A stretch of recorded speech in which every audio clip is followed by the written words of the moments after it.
سوشل میډیا به اوس تاسو دا خبر ډیر زیات اوریدلی وی چې پاکستان ته یو داسې وایرس راغلی دی چې هغه د کورونا نه یعنی کووډ 19 نه هم ډیر زیات خطرناک دی. نو داسې خبره هرگز نه ده. کله چې دا وایرس تاسو وپېژنئ نو دا دومره زیات خطرناک نه دی لکه څومره کورونا خطرناک وه. نو دې وایرس ته منکی پوکس وایرس ویلی شي او دا په 1958 کې کم منکی چې دي یعنی بزنګانې دي په هغې کې دریافت شوی و او دا چې کله یو انسان ته وشي نو دا د هغه انسان نه انسان ته لګېږي کم انسان ته چې شوي وي او دا چې بل انسان ته لګېږي نو کله چې د انسان سرمن را سره ټچ شي د سرمن د ټچ کېدو د وجې لګېږي یا د انسان هر قسم لاړه چې بل انسان ته لاړه شي او دغه د لاړه سم میلاو شي نو د هغې د وجې نه انسان ته لګېږي او کله چې دا انسان ته وشي نو په انسان باندې تبه راځي د سر درد پرې راځي او د دې سره کم د انسان په وجود کې چې لیمنوډ دي لکه د غوږونو سره شاته شو په تخرګونو کې شو همدغه شان چې کم لاندې دی شرمګاه سره شو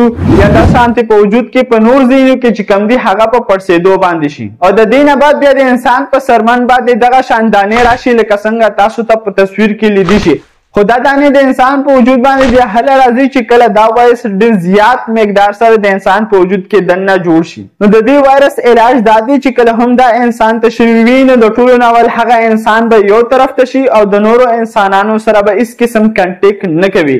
او دویمه دا خبره چې دته کم علامات وي که تبه پرې راځي د سر درد یا نور څه علامات وي نو د هغې علاماتو میډیسن ورکولی شي او دریمه دا خبره که چېرې د ده په سرمن باندې دا دانې په زیاتېدو وي او سختې وي او درد یې کولو نو په هغې دوران کې انټي وایرل میډیسن ورته ویلی شي هغه ورکولی شي خو دا وایرس چې کم دی دا زموږ په وجود کې دننه کم ته چې امیونټي ویلی شي یعنې هغه طاقت چې د بهر بیمارو سره جګړه کوي نو هغه طاقت زموږ په وجود کې دننه چې کم دی دا وایرس وژني خو که چېرې زموږ په وجود کې دا طاقت کمزوري وي نو د هغې د وجې نه بیا دا وایرس نه مړ کېږي او کله چې دا وایرس نه مړ کېږي نو بیا انسان ته تکلیف خامخا ورکوي او زیاتر په ماشومانو کې د دې طاقت کمزورتیا وي نو کله هم چې تاسو ته دغه شان علامات په ماشوم باندې ښکاره شي یا په غټ انسان باندې ښکاره شي نو تاسو ته پکار ده چې هغه مریض تاسو خامخا ډاکټر ته بوځئ چې هغه وکتلی شي او هغه ته په ټیم باندې په دې کې د یېرې هېڅ خبره نشته بلکې موږ او تاسو ته د دې په باره کې اویرنس او پوهه پکار ده